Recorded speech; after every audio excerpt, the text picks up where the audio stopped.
Muy buenos días. No sé si te acuerdas que en México hace mucho tiempo había una revista que se llamaba Eres o algo por el estilo. El caso es de que recuerdo que había un eslogan en esa revista que decía ¿eres o te haces? Y era una revista prácticamente para jóvenes que hablaba de la moda y cosas por el estilo. Andaba muy de moda. Cuando yo estaba en la secundaria, y de eso ya hace mucho tiempo, pero ya era una revista a colores. Y recuerdo que en una ocasión había un test en esa revista que prácticamente decía algo así como, ¿eres de los que les gusta ser líder o de los que les gusta que los estén empujando? Y había muchas preguntas que, por ejemplo, cuando vas en el supermercado, ¿estás empujando el carrito o tú eres el que lo está jalando? Y cosas por el estilo, para que al fin y al cabo, una revista de adolescentes te dijera algunos tips de cómo mejorar tu vida y ser un líder en lugar de ser de los acarreados.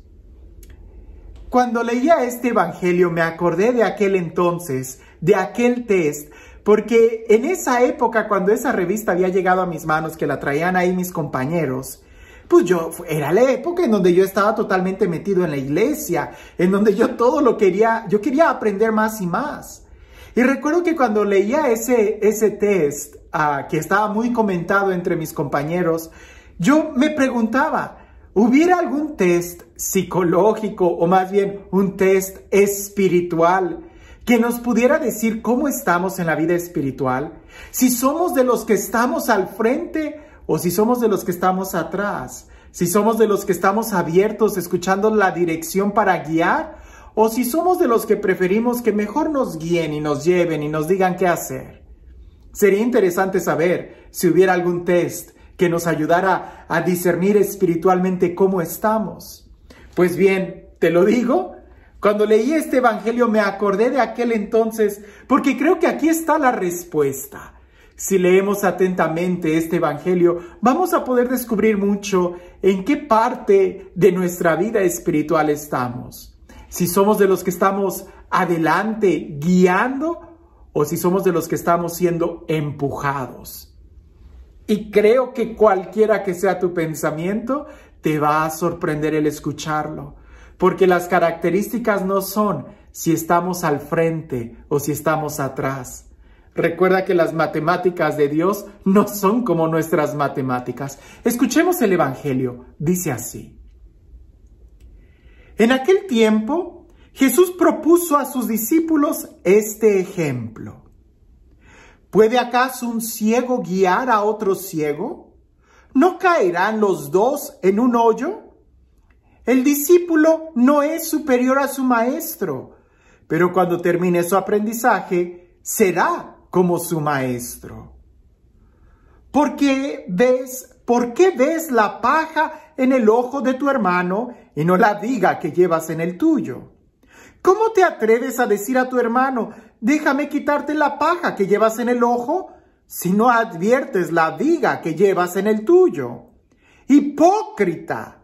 Saca primero la viga que llevas en tu ojo y entonces podrás ver para sacar la paja del ojo de tu hermano.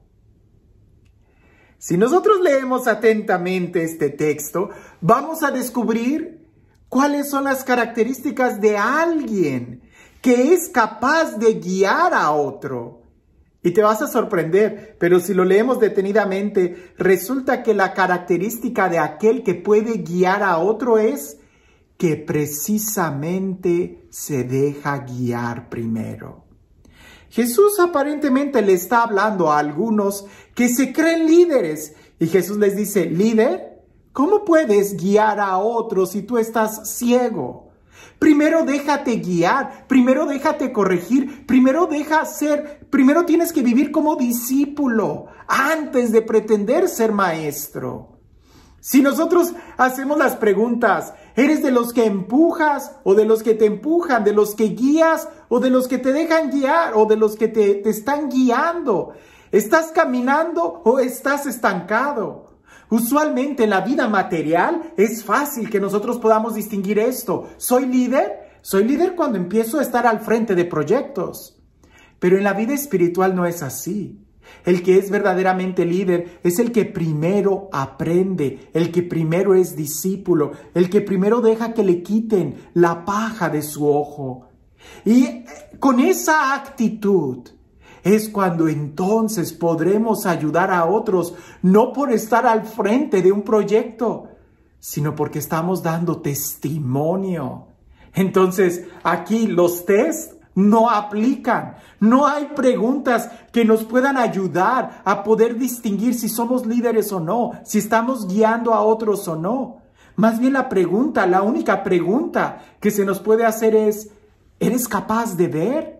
Y de ver no los defectos del otro, no la situación del otro, sino tus propios defectos. Y para eso, primero nosotros tenemos que aprender a dejarnos guiar. Eso nunca va a dejar de suceder en nuestra vida. Recuérdalo, que aunque seas apóstol, radicalmente hablando, por ejemplo, los obispos, ellos todavía siguen siendo discípulos de Jesús.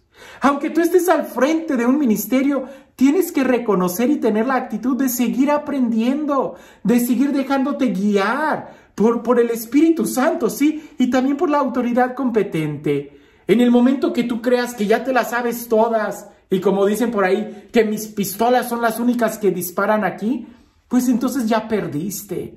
Porque entonces la viga está tan grande en tu ojo que no eres capaz de ver.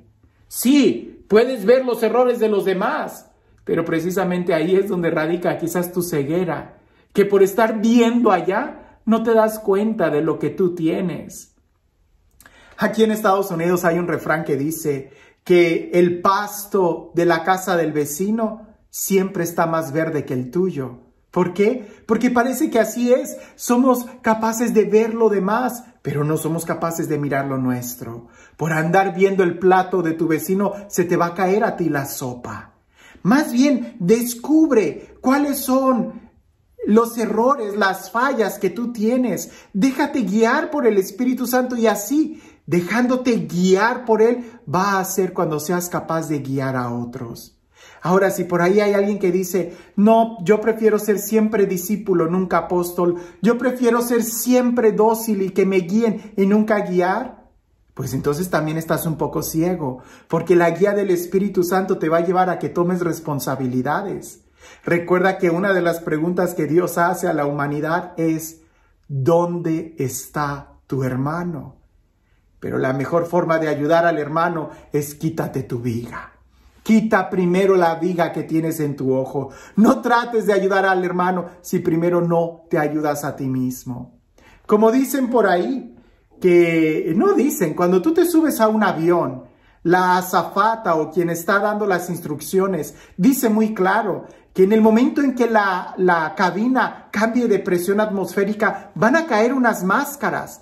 Primero te la tienes que poner tú, esas máscaras son de oxígeno. Primero te la tienes que poner tú. Y después de que la tuya la tengas bien ajustada, entonces vas a poder ayudar a tu hijo.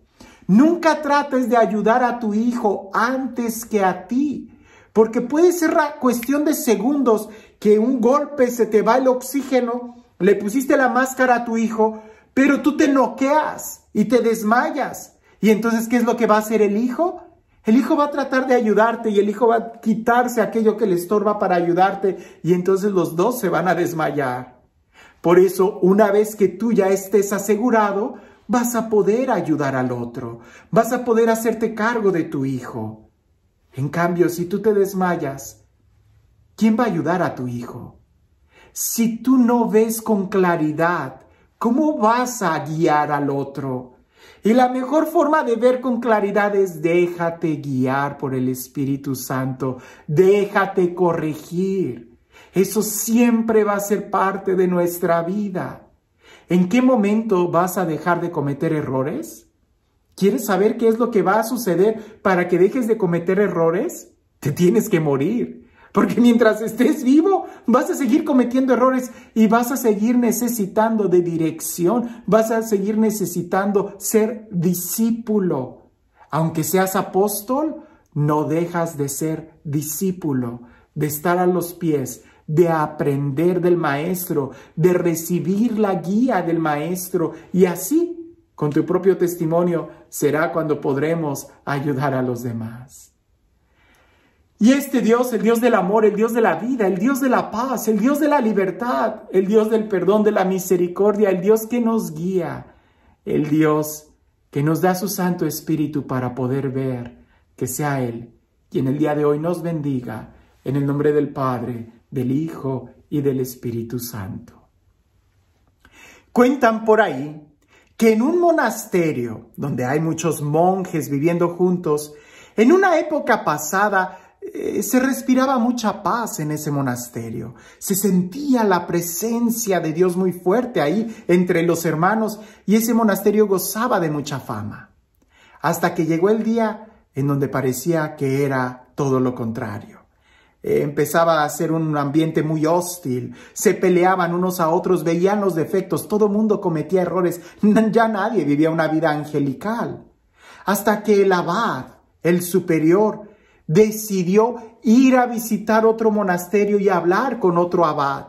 Y fue tan humilde y le dijo: Padre abad, necesito su ayuda. ¿Qué hago con mis monjes? Porque ya no se respira un ambiente de paz. Y aquel abad le dijo: diles que entre ellos está el Mesías disfrazado. Y aquel abad le dijo: pero ¿cómo es eso? ¿Quién es el Mesías? ¿Cómo va a estar disfrazado? Y el abad lo paró con la mano y le dijo: ya no hay más. Y aquel hombre se fue. Cuando el abad regresa a su monasterio, juntó a todos los monjes y les dijo: entre nosotros se encuentra el Mesías, pero está disfrazado y parece que su disfraz incluye algunos defectos. Y todos empezaron a mirarse unos a otros y empezaron a decir: a lo mejor es el portero, por eso casi nunca abre a tiempo, o el cocinero, que siendo tan humilde para no probar que sabe mucho de cocina, le pone más sal o no le pone sal a la comida, o a lo mejor es el sacristán. Y todos empezaron a dudar de quién era el Mesías. Y en lugar de ver los defectos, empezaron a ver las virtudes. Y cada uno trató de mejorar tanto y preocuparse por él mismo para que el Mesías no se fuera a quedar con una mala impresión de ellos mismos. Y cada uno se fijó más en sus propios defectos para mejorar que en la de los demás. Porque a uno de ellos era el Mesías que había venido y estaba disfrazado. Al cabo de unas semanas, de unos meses, el monasterio volvió a experimentar y a sentir lo que es la fraternidad y la presencia de Dios. Más que mirar los defectos de los otros, solamente piensa: el hermano es templo del Espíritu Santo. Y si el Espíritu Santo decidió posarse en el hermano, aún con esos defectos, es decisión de él. Pero yo no voy a dejar que el Espíritu Santo llegue a mi vida si yo no cuido mi vida, si yo no la limpio. Mi preocupación primera es quitarme la viga de mi ojo y con mi puro testimonio empezaré a ser luz para mis hermanos. ¿Cómo puede guiar un ciego a otro ciego? Aquí la pregunta no es si estamos guiando o no, es que ¿cómo pretendes servir estando ciego? Que tengas un excelente día.